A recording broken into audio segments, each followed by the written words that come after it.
Alright, y'all. It's James Harden breaking the NBA rulebook. Gonna go ahead and find out the answer to that question in this video from Basketball Breakdown. Before we get it started though, guys, smack that like button and hit the subscribe button if you guys are new to the channel. Also, comment some more stuff you guys want to see me react to. And let me know what you guys think, man. Link to their channel and to this video in particular will be in the description box down below. Let's go ahead and get into it.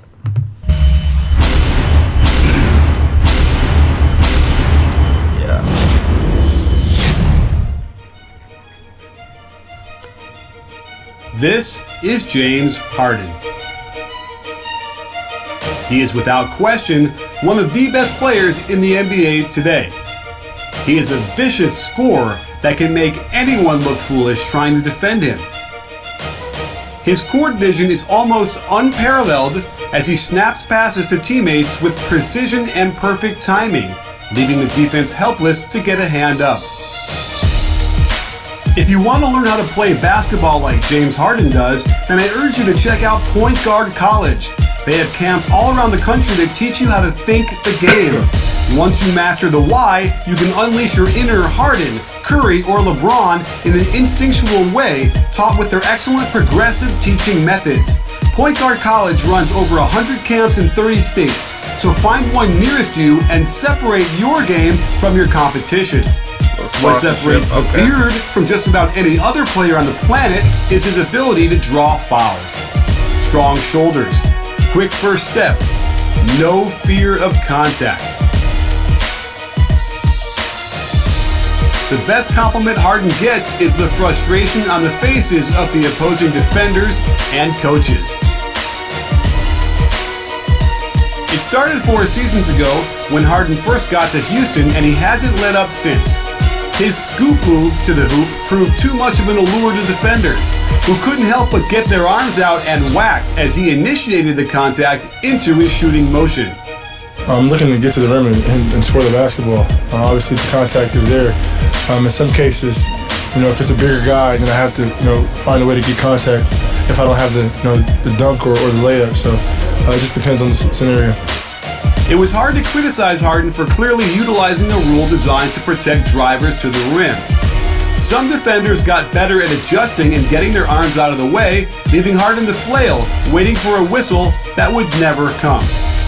While Harden had one of the greatest offensive seasons of all time this year, he also developed newer, more creative, and downright comical ways to draw that whistle.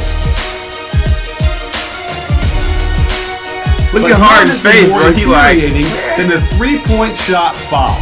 He has pushed the boundaries of the rules so far, most fans have begun shouting from the rafters. Is this really a foul? Is Harden really shooting a legitimate shot? Should we not penalize a defensive player for so foolishly reaching in at the ball so often? Has Harden bent the rules so far they can never be straightened out? In the first round alone, James Harden drew 9 shooting fouls from behind the three-point line, with all but one while running a pick and roll. The defender's job is to get over the screen and stay attached to his man, but we've never seen a player as quick as Harden who can instantly break into a shooting motion before his man has had a chance to react. Ronnie Nunn was an NBA referee for 19 years and head of NBA officials for 5 more, and today he joins us to weigh in on whether these calls are legit and whether the rules should change. So Ronnie, let's get right into it because we have a clip up here with in the playoffs with the Houston versus the Thunder. And walk me through what you're seeing on him going to his left into a pick and roll and pulling up and drawing this foul. I mean, what we're seeing here really is we're seeing a player actually develop a shot after a foul. You really want to see a player in his shot before he's, getting a developed foul that is for him. So this is kind of like what used to happen with misdirections. It first happened with Isaiah Thomas, the original Isaiah Thomas, who would go across the lane. He'd get fouled, and then as a secondary thought, actually dribble across the lane, and then as a secondary thought, he'd shift his body and shoot towards the hoop. And the commentators would say, great poise and great state of mind to react like that. And we were giving that shot some years back when we started realizing This is an afterthought, and the key word was afterthought, and so that stopped that. This is another version of that, but certainly more shrewd. He creates an afterthought on the shot purposefully. So Right. I think what we're all saying here is that we're not going to dispute the foul. It looks to me like there's a collision with those arms. The defender is getting his hand in the cookie jar, which is another one of those discipline things they need to work on. But it seems to me that, yeah, you can't dispute the foul. It's only a question of, do we give him 3 free throws, or do we turn it into one of those rip-through fouls where it's only going to be out of bounds?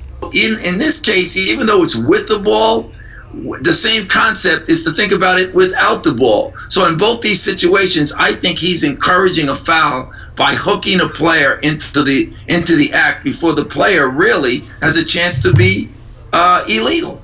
Well, let's talk about the second one, because the other key here, what I thought, is there's a distinction between these two. One, when you're dribbling with your left hand, which then, the ball is in your shooting hand and in the motion, so I can understand a little bit of that. But now, on the other clip we have, he's dribbling with his right hand. The ball's in his right hand, and he hooks it with the left off arm, which is not really the off arm, that's the shooting hand. And the ball doesn't even get into the shooting hand until way after the contact occurs.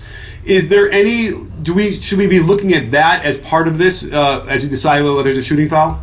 I think it goes back to the foul that he's committing something before he goes into a habitual motion for a shot. He is committing a hooking foul before the habitual motion of a shot. In other words, on most we don't see many shooters grab a ball with one hand to shoot. I mean, it can happen. But we usually have a guy going up with 2 hands. I mean, even Oscar Robertson, who was a great shooter with 1 hand, came up with the ball with 2 and then released his left hand and then made this unusual, unprecedented shot, which still is not around. But in this case, I do believe that he is creating a foul with the off arm for a shot. And if it's on a dribble, it's also an infraction in my view, because he's hooking into the body to gather a sense that the fouler is the defender and not him. And I think you got to really look at this, and in real time, I think it's very difficult for the guys. And I think it's something they're going to have to elevate their eyes and their game to see, because in all fairness, in real time, it is tough to see that he's done anything wrong here. But I think the off arm is clear, and it's different, and it's gathering the ball after the off arm is really being hooked into the defender. So in both cases, for me, I see an offensive foul in each case, because he is actually looking to make contact with the off arm. Wow, and man.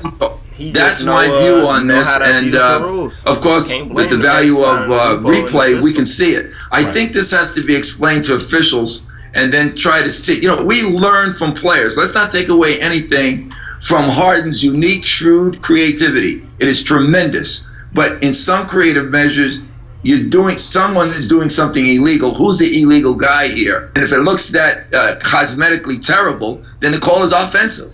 Wow. That's how I would handle that. Okay, well, we'll see how they do and what happens going forward in the playoffs. I have no doubt it will continue to be a controversial play throughout this playoffs until they do something about it. So we'll have to find out what the league will ultimately decide. But thank you so much for lending your ear and your brains to this operation. I think that was a really great explanation, and I think it'll help some of the fans against Houston understand a little bit more where we're coming from.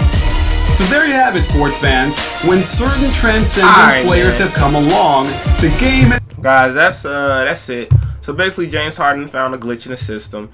If you guys enjoyed the video, though, man, go ahead and smack that like button and hit the subscribe button if you guys are new to the channel. Also, comment some more stuff you guys want to see me react to, and let me know what you guys think of the Rockets, man, of the playoffs, all that other good stuff.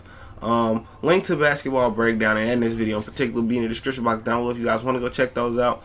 Other than that, man, till next time, guys, it's been your boy Squints. We go.